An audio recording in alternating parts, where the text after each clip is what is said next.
But that's something that would have to be contemplated in the agreement for edit, that if the mayor had to have the money, that yeah. I said, this is something I know that John will calculate. You're going to be receiving your matching back from the government. You're going to have additional tax revenue coming in November and in next May. You probably haven't paid for it before that. In all probability. But you still need to have a reserve in your account in case things come up. For example, Cleveland Road, other situations. That's not a problem. Whatever language you put in there, it needs to be simply renewed by signature to extend it a few more months to maintain that $200,000 or $300,000 or decide to have it in the reserve. You know, we can work with that.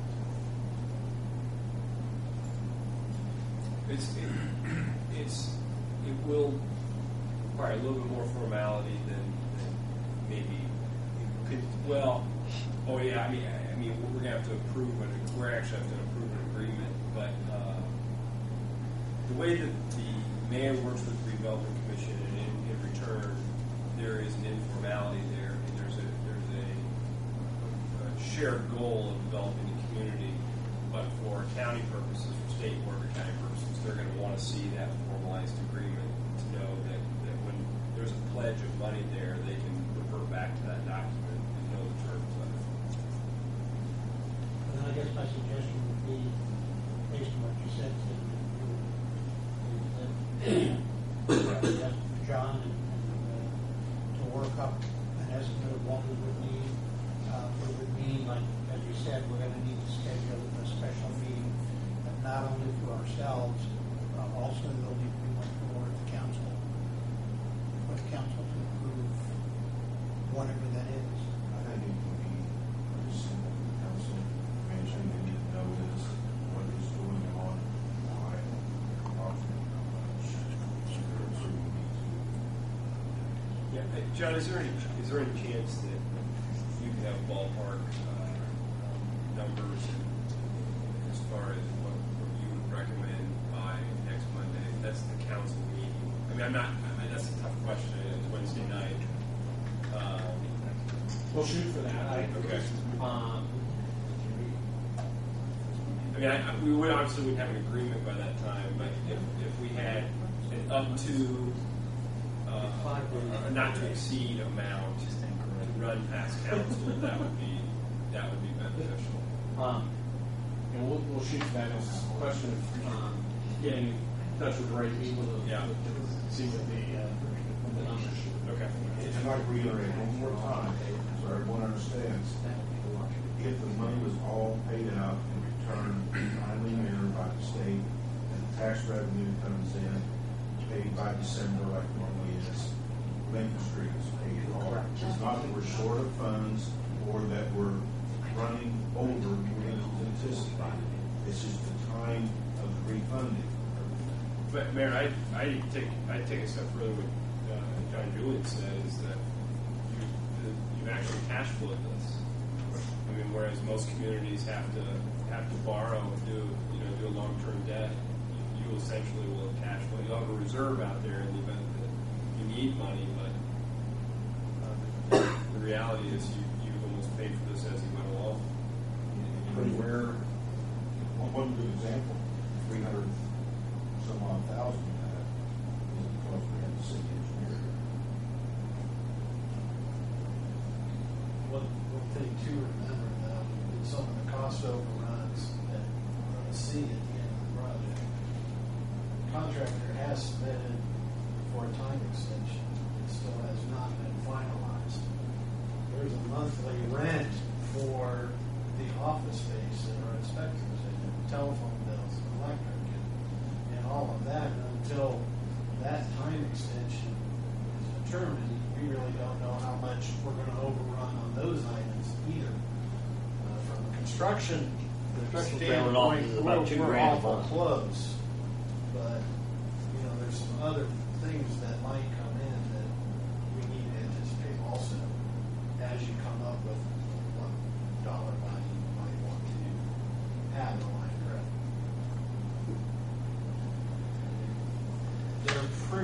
close, and they usually submit a pay request toward the end of the month. We'll have a pretty good idea of where they are on construction.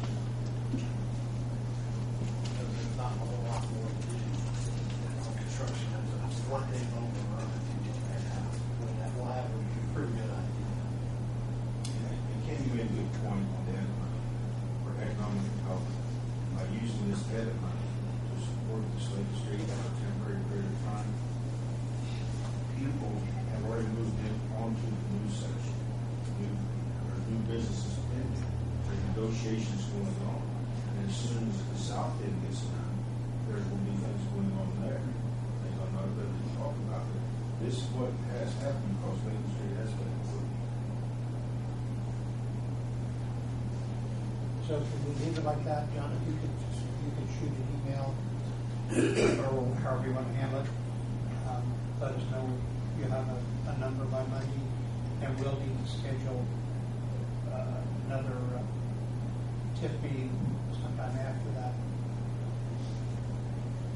Early part of August, that includes. We will, I can't promise you we'll have a number by Monday, but we'll put forth our best effort to see if we can get that done. If not, what do you think?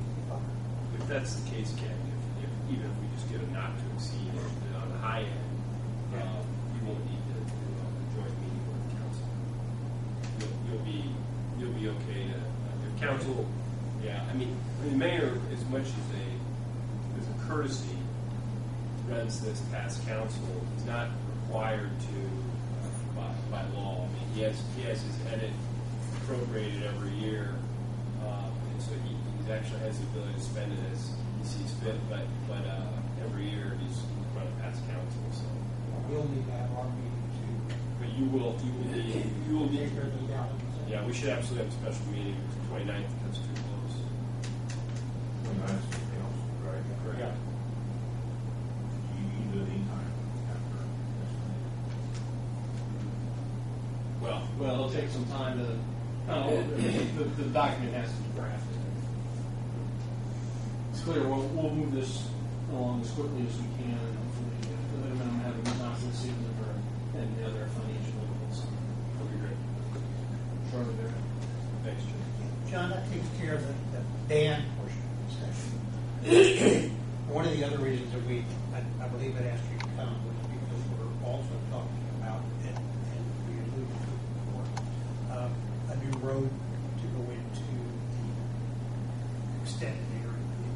And so we've had some discussion in previous meetings as to how we want to proceed with that. Gary Murray's point is that give him permission to go ahead and submit the documents to NDOT, at least get us on their desk someplace for approval to do that road. We're talking about doing it in 3 sections, probably. So there's been some discussion here as to what came first, the chicken and the egg. Do we want to do the road and anticipate business coming in, or do we want to wait for businesses and then do the road? So we're kind of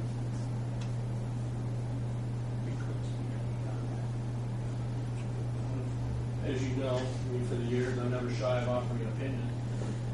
Feel free to treat it the way my wife does. I won't go into details on that, but the world that I live in is grant opportunities are rare, few and far between. And those are the people that are successful are those that are aggressively pursuing. So to the extent that it doesn't cost you much to pursue grants, I think you go after them. If you get them, then you decide if you're going to proceed with the project or not. But almost very few communities are just out of dumb luck and grant money. You got to go after it. So in tying that into your discussion, you wait for the development to occur, or you wait for the project. Hopefully they occur simultaneously. By the time you go through the system of pursuing a grant, there's going to be a passage of months, maybe years.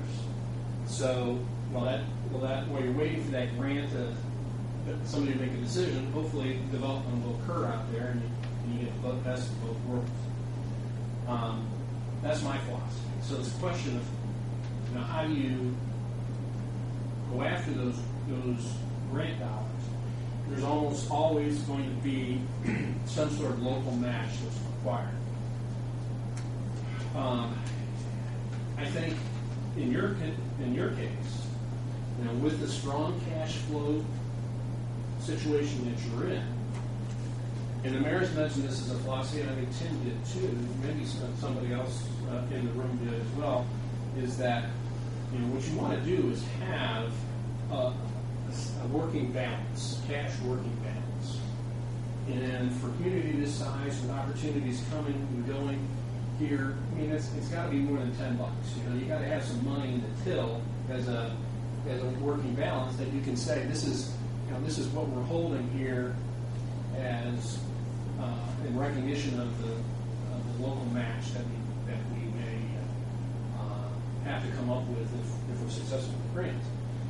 And so you should have a couple $100,000 as a minimum working balance, and probably stronger than that for the types of projects that you may be faced with. That's something that I think you could establish as a policy here.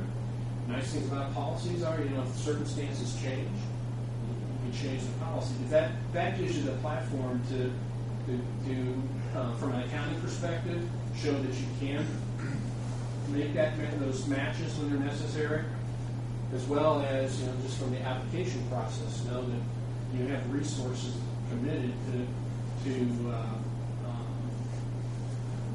provide those matching dollars if and when you need.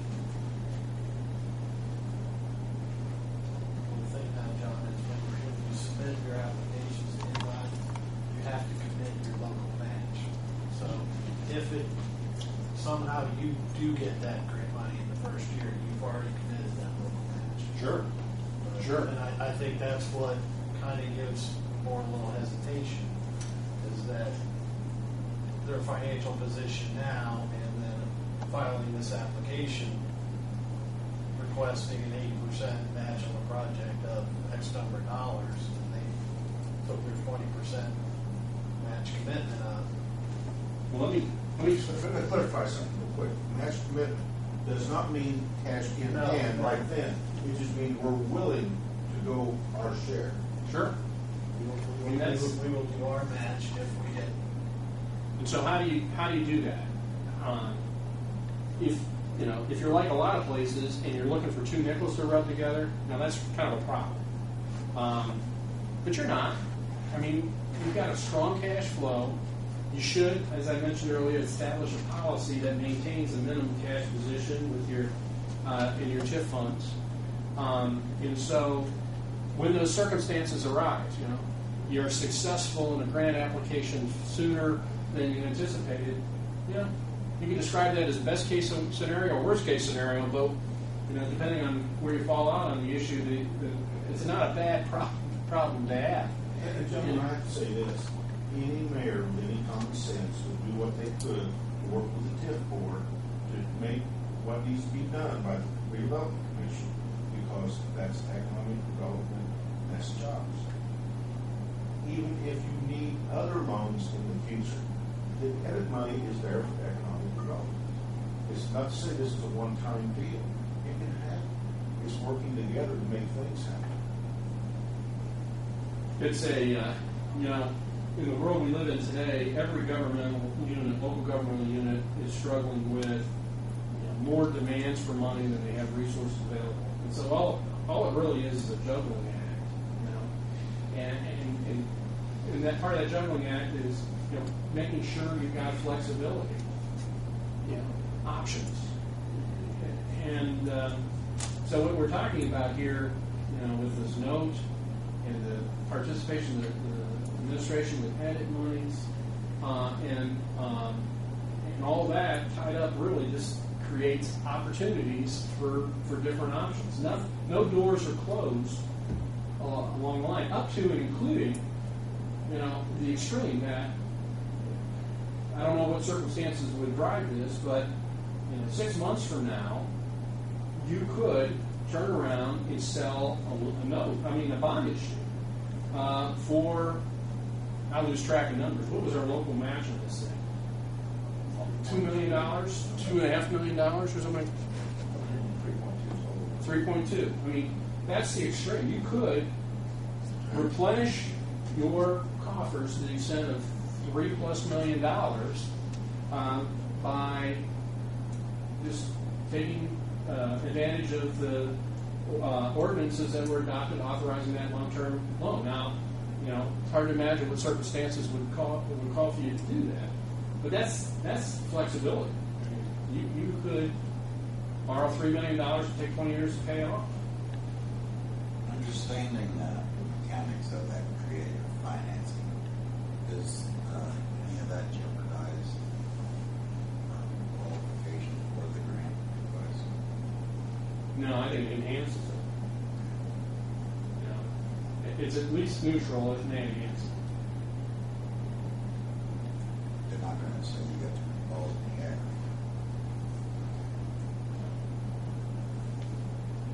I believe it showed phase one job, it's paid off one project, ready to start another.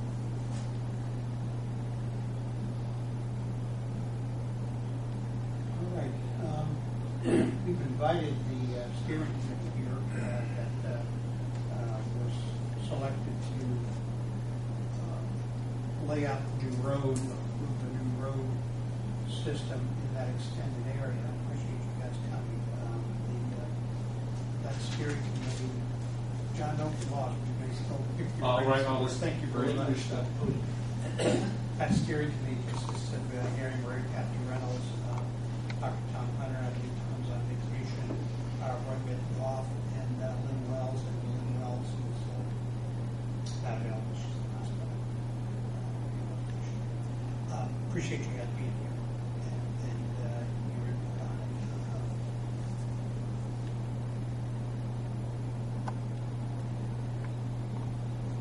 We also asked Jeff Enzweller and Mark Copeland, Jeff from Chamber and Mark from EDC to be here too, to give us some of their insight into that new area. And I know that because of confidentiality situations, they may or may not be able to speak about specifics. But do you guys have any thoughts on developing that area? Again, I want to first the chicken or the egg, do the road. Well, I'll go first. I'm of the belief that if we're not being proactive and we're not ready for it, it's going someplace else. And I think that Mark and I took a ride out there just Monday. I took him around the area and my knowledge of what the plan should or could or may be. And obviously that area is prime area, and I think it's a strong possibility that we need to be moving forward on it as quickly as possible, in my opinion. Because if we're not moving on it and somebody wants to come to town, they want to come to town now. And if we're not ready, they're going someplace else. And that's evident if you've watched any news clips or stay up on top of the state news. Particularly our quote inside Indiana business. If you look at all the corridors that have been developed around the northern part of Indianapolis, northwest Indiana, they're getting some life science projects. They've got developments coming in. They've got new economic opportunities happening. Positive news is that a lot of counties are preparing themselves or putting the word out there that we are ready. We're taking the steps to be ready. Our doors are open. We're welcoming you. We're working hard to bring you here. And I think that there probably wouldn't be too many people in this room that says that's not a good idea to be ready.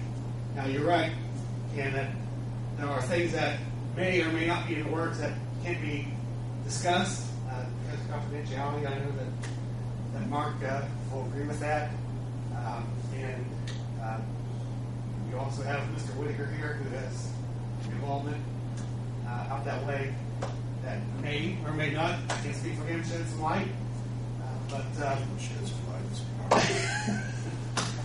that being said, that's chamber standpoint. So I don't know if that helps you or not. Mark, we pick your brain a minute, and we'll pick steps. If you could, I could. I'll be pulling the podium. Some notes I was making, some thoughts I had, thinking back over 25 years of economic development experience, different cities, different communities, all asking similar types of questions. That being the chicken or the egg question. What comes first? Is it the infrastructure or is it the business and then the infrastructure? Now, in the communities, large and small, that I've worked with, and I worked with the state of Tennessee for a while, worked regionally in southeast Tennessee for a while. I was privy to seeing a lot of the development that occurred in Atlanta during its boom time. And I can just tell you that there are many more situations where you'll see infrastructure that's there, and you'll go, who's that for? What's that for? And before you know it, there'll be some development there, because that helps to take the initial costs and the upfront costs. It helps to minimize that for developers of residential, commercial, or light industrial now. You think of it maybe as an industrial park. You don't see a lot of industrial parks that have what you like to call in Indiana, or what we like to call in Indiana, shovel ready, that are ready for a company to go in and do very little excavation, dirt moving, whatever, put in utilities, that sits there very long. It's the ones that always get the first look. The first look. Now I'm assuming that I'm making an assumption that the funds are available, and it sounds like Greensburg is in pretty good shape financially from the standpoint of the vans, the cash flow, the edits, and everything that I've heard. But a community that invests in itself with the infrastructure improvements is always going to progress faster with new business, job creation, than a community that waits. And again, I say, you look at that from a residential standpoint, just apartments, single-family housing. You look at it from a commercial standpoint, from new restaurants, new, and I understand Kroger was looking here at one point in time. And the economy is beginning to turn up. There's a number of businesses that I've been able to speak with here in Greensburg, Decatur County. They're auto related. They're saying the automotive industry is ready to spring forward. They've got people on hand ready to move into permanent positions. They're in contingency temporary positions that they're ready. The economy will turn up. I have the confidence in the country and the community in this area that it will. We've overcome a lot of recession. We overcame a depression. It will turn up. There's no such thing as risk-free. There is some risk. That's why they call some buildings speculative buildings or spec buildings, where you build a shell building, and then I did a program like that in a very similar community. The economy was better at that time. It was in the 90s, but we were able to take that and roll that over to the next spec building. We had a couple of new companies because of that. It's happening. I'll guarantee you that the more progressive communities are doing that right now. The communities that really want the job, that really want the business, they're doing those kind of things right now. And I just give you my experience from going to Atlanta, because Chattanooga was 110 miles from Atlanta. So the natural thing was to go there and see if there are any companies that might want to expand up into Tennessee, into Chattanooga from Atlanta. I would just ride around, I'd take a look. There's these roads, nice roads, utilities. And I'd think, who is this for? Where are the businesses? I'd come back a year or two later, they're filled up. I couldn't hardly recognize them. So That's just to make a point, and it's a point that I've seen occur many, many times. It's different. And you know, Greensburg is not the size of Atlanta. It's just to make that point. There are smaller communities like Site 42, which you haven't heard of maybe in Tennessee. But the ones that have the industrial parks, the ones that have the roads that are there, the utilities that are there, they're the ones that get the business first and get the jobs first. Now, when it's my time to stop, just raise your hand, Ken, and I'll sit down, because I tend to get excited about that. Well, we appreciate that very much. And again, I think we all understand the need for confidentiality in your job and in Jeff's also. Well, next week, I'm just giving it next week in general. We're following up with some site consultants in Cincinnati that we met that have some projects that are looking, you know, along the corridor. Now, it'd be much easier for me to say, look, this is ready for this commercial development. This is ready for this light industrial development. This food processing development. Let's pull that out. You know, you may know that in a community near here, my area's at Brookvale. They've been working on trying to get a food processing company there that very few people know about. It's been kept very close to the vest by the state, by Indiana Economic Development Corporation. That one of the project managers has told me she's been working on that for 2 years. 2 years. And one of the reasons is the food processor likes the location. I think it's out of Cincinnati. That's my guess. I could give you a couple of pretty good guesses. But they are having trouble with their water and sewer capacity. I talked to the mayor about that. We've got plenty of water and sewer capacity. And in IEDC, the project manager knows that if that fails in Brookvale, for them to take a look at us. And you got, that's public now. I mean, it's been in the papers. They're just having trouble with that. They don't have the sewer. That's a particular case. Just an example. If that was there, that project would already be there. That infrastructure was there. That project would be going in. But it's not. Good point.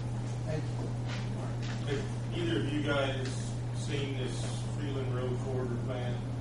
I live off Freeland in some apartments over here. I mean, we paid $190,900 for this plan. Oh. You guys haven't even seen it? No. I may have seen it and glanced at it. I don't have a copy of it. I would like to take a look, but I'm I told to get a copy. I know driving to work every day, there is, as this gentleman said, I believe, will work here. I can't remember exactly what you do. I'm not sure where to turn, move. I run enough stop signs in the city anyway. I apologize. I'm just not used to stopping at every stop. I'm not used to being with that many stop signs. There is good traffic control here. On a related note, I spent 8 years on the Decatur County Area Planning Commission, so I know some things that have happened in the past or are targeted to happen. I just wondered if you've seen, how about the committee? Your committee, Roy, you seen this plan? Yes. Yes. Yeah, and I can get Jeff a copy of it. I have it on PDF on my computer, so. Oh, I would think it'd be important to the economic development people to have this. Not that we're going to do that. I mean, it's just We've been driving around, Doug, showing them where the proposed road location is, and the TIF area in the North Corridor. That's a very valid point. Has that- I think, and I don't mean to speak that very. That just suggests a general where it might go. yeah, it's just a plan gives you some kind of When idea. we But I would look at- think if you guys were out Well, marketing, in Monday, when we took our drive, I showed him of the two that I knew or had been discussed, where that road would come in and where it would go yeah, from. you're talking about industry. But I have not seen that. I'm not sure that that's. That would be a little difficult for two reasons. Not that it's impossible by any means, but I mean, it just depends on what the community wants. I think when this thing was, primarily proposed it as kind of an access for it was, you have some light commercial would be There's some like residential Kroger there. or something like that possibly, but as far as an industry, I don't think they proposed that. That's in zone, Kathy. B3. Pardon me? It's all B3. Yeah, high commercial. Yeah, so it wouldn't be industry, right? Probably, I would say. Yeah.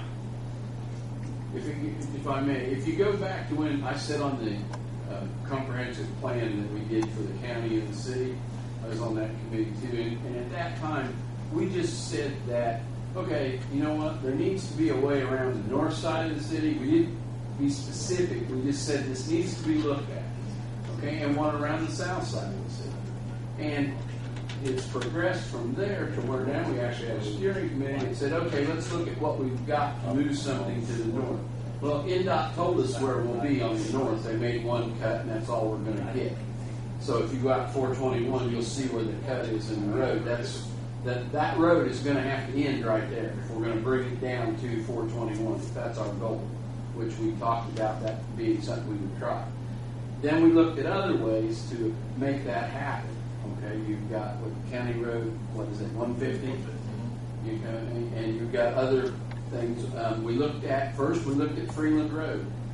Okay, and you're going to be awful close to the interstate. You're going to have a backup situation with Freeland Road. The state probably would not let us do that extension, and we'd have to build through the apartment complex. You may have an issue with the one lake there. I'm not sure. So. And the utility situation. Well, and then we have a utility situation with a number of easements being through there. So we decided that that's probably not practical. So then the next two things we looked at was to go on Lincoln Street and advance it. And we also looked at Broadway. And in taking Broadway, Broadway kind of wanders out through that way now, if you will. Well, there'd be a lot more property to buy and things if you tried to do that, plus the existing businesses that are there. So then it became most practical to extend Lincoln Street and go out that way. And the idea is to not be on County Road 150, to be somewhat north of that, I guess. Getting the right directions here. North of County Road 150, with the idea of there being Carver Street connecting it, and maybe, well, not short, but there's another one in Hillcrest that would connect. Brant, is it Brant? Okay. And that, all of that is kind of the idea. I've also sit on the Visitors Commission, and one of the things that people have talked to us about is having at least a plan for developing that. Okay, when these people come in and talk to different people, when you talk to them, they're not so insistent that you have the infrastructure there, but that you've got at least a plan in place that, hey, we've applied, we don't have the money, we're not exactly ready, but there's going to be a road come up through here, because all these projects take a while. Like Gary said, we may not get this money for 3 years. I mean, we might get it this year, but probably we're going to get turned down once. And then we'll be on the agenda, and those guys at NDOT know what we're trying to do, and they know what we want to do. And I think it's important that you just keep that as an option. We may never get it. Who knows? We may never get the grant, but we want to be. I try to be positive. I think we'll get the grant the first time, and I'm an optimist. I can't help that. I try not to look at the negative. And I think that any businesses that Mark or Jeff talk to, any business, whether it's manufacturing or high commercial, they want to see that at least you have a plan, that you've thought about it. And that's all we're talking about here is let's move forward. Let's apply for this grant, and let's us take the bull by the horns. Is that Vandalia Road going to tie into that entrance off of 421 to the new proposed where the cut is? No. It won't tie in? Because in this plan they talk about that would be critical. They wanted to tie the two other because of stoplights. Right, but the state kind of decided where the other entrance would be. They told us where that one would be. Those cuts are already on the north and south side. Those cuts have all been made by the state when the Honda order was developed. They chose the location where we would have cuts and where it would. kind of sort of in a roundabout way. And how about that, you remember this, the little yellow there? Yes. This is proposed. Did you guys discuss that at all? If you'll remember also, Doug, when that presentation was made to you, they did talk about industrial being located on the north side That's of what the I, property. in that area there. So I mean, was there any discussion? You guys have any discussion on that? Not that I remember, not specifically about that. That's what they talked about, the industrial. I also Well, talked yeah, about it that's on the gonna north take a side bridge. of Right. Yeah. where the apartment started and kind of fell apart. They talked about you would have some industrial located up there too, right next to 74, because it was going to serve as your isolation between the commercial and the interstate traffic and the noise factor. When that was presented to you as a board, I think that's probably 3 years ago. Yeah, so that's 3 or 4. I guess, I guess there's some frustration by some members of this group that we paid almost $200,000 for that study. And in most cases, and on top of which, none of us were contacted in reference to the steering committee besides Gary. I mean, some of the old been on this thing since the get-go. Not one of us was contacted in reference to the steering committee. And I think that $200,000 should have been put, the thoughts in there should have been put in place when the steering committee made some of these decisions. And there should have been some input by some members or a member, a representative of this committee. It just blows me away that we developed a steering committee that we found out about 6 months ago, I guess, if that. And decisions have been made, and we didn't know anything about it until we saw this.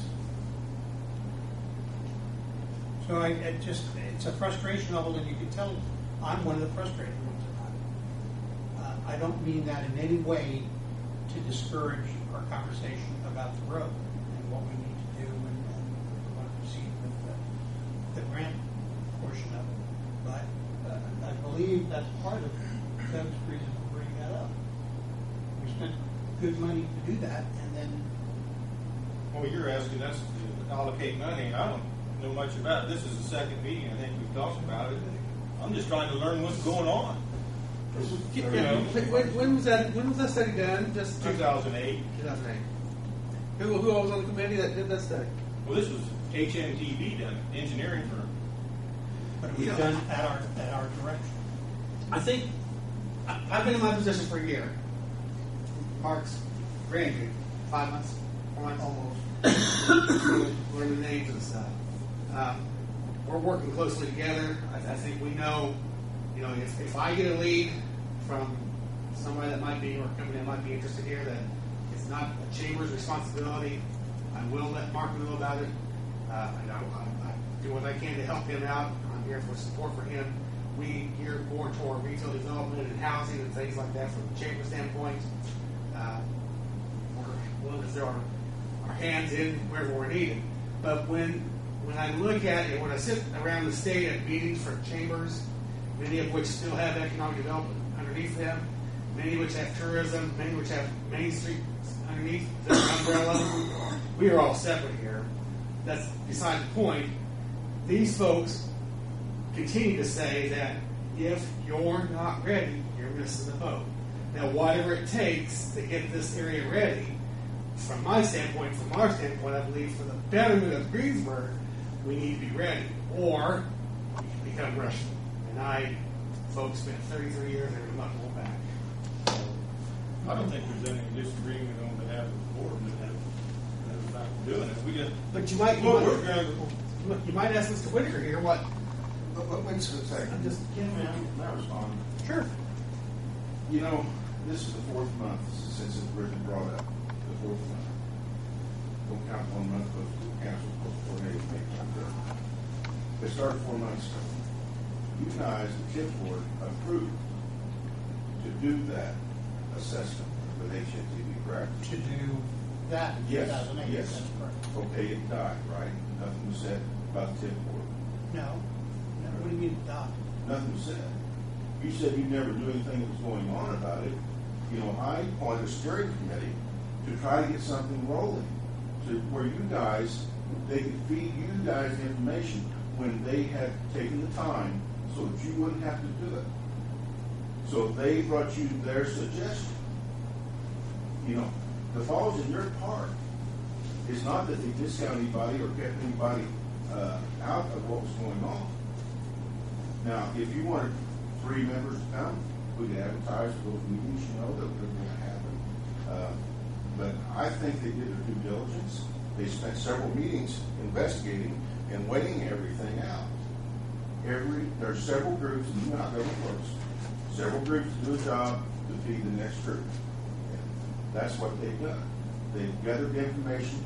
They're giving you their suggestions. Doesn't mean that it's in concrete, but it's for you guys to decide what needs to be done. And I think they've done their due diligence and done a good job presenting this information to you. You know, there's nothing that when anybody be blindsided if they just finally got their job done 4 months ago and we presented is when we started. My point, and I understand that, and I appreciate their time and effort. My point is that we spent $200,000 on that study, and it wasn't taken. Kathy knew about it. Mark probably knew about it. They all looked at it. They all considered it. Right, Roy? Yeah, we saw the study. We saw that when we. Yeah, I mean, we weighed all the alternatives that were in that study. And all that route, the route does not deviate significantly. If you look at all the options on there, you can find that route on there. Yeah, and again, all we are is it's a way so that sometimes I've been on council and everything else. You don't have the time to set in on every meeting. Nobody does. So you appoint a committee, and all we did is we said, hey guys, we think this needs to come on the north side. We've investigated. Here's where we'd recommend you do it. If you gentlemen feel that you don't want it there and you want to move it, we're just saying it needs to be somewhere over on that side because the state's pretty much told us where it's got to end on one. And you know, if you want to move the rest of it, you're not going to hurt anybody's feelings or anything. I just think the project needs to move forward wherever it is. You know, that a lot of things were considered in that when we looked at that study, they gave us, 5 or 6, I don't remember now, but there were a number of different options. Some of them just fell by the wayside because we didn't think it was practical. I, for one, really wanted it to be out Freeland Road. That was my original thought, and it was what I really wanted. But there's just things that in the end, when you hear that, well, the state, we're going to be so close to the interstate, it's going to create a traffic backup. They're not going to like that because once you make that road 2-way, and a lot of people coming around now on 421 from the north, then now you've got more congestion, more traffic. It's going to back up the bypass. They're probably not going to allow it. So then, okay, you guys shoot that idea. I mean, you know, we looked at each one and came up with a reason that we didn't like that one. We liked this one better. And when we talked about it a lot, it wasn't something that on the first meeting we said, hey, this is where it's going to go. Like I said, I really thought it ought to be, my personal opinion, preference would have been that we'd have shot Freeland Road on out and just you come up with reasons for it not being so good. Now, like I said, just a recommendation. You guys, you control the financial part of it. I thought it was important that Gary go ahead and get it into the state just so we got just so it got on their discussion. I would love to tell you that we get it on the first round, but I've been around these boards for 20-some years, and we don't get a lot of them on the first round. I think we're just trying to get him brought up to speed. So Okay. We're just asking, you know, I don't know anything about land. Are we buying land? Is the land being donated? Just don't know anything about it other than you just trying to get information. Before we start committing money to something, you know. If somebody asks me a question, what are you doing with that? You buying, you getting the land, you paying for the land? I don't know. I don't know anything about it other than you pick That's the why route. we're discussing it now. That's exactly what we're trying to do. Yeah, that's all I'm saying is we're just trying to get moving forward. And I wish that you didn't have to move at the state's rate, but unfortunately, as I found out well before on many other projects, they kind of decide a lot of stuff and you just tag along. you may not like what they. I really said too, we might have the cart in front of the horse, because don't you have to legally, you have to have a plan, and then you develop projects and all that. When you have once a commission has been established, the redevelopment plan must be adopted by the redevelopment commission. And then once that's done, you set out your redevelopment projects. We've got a plan, but we don't have that as a project. Well, We had all those there'd be a number of projects. steps before this moves any more forward. There'd be public here. I mean, there'd Yeah, be you a have to have whole lot. exactly, you have to have- There'd be a whole lot of Yeah. stuff, but we're just saying now we'd like to move forward, and the state kind of says.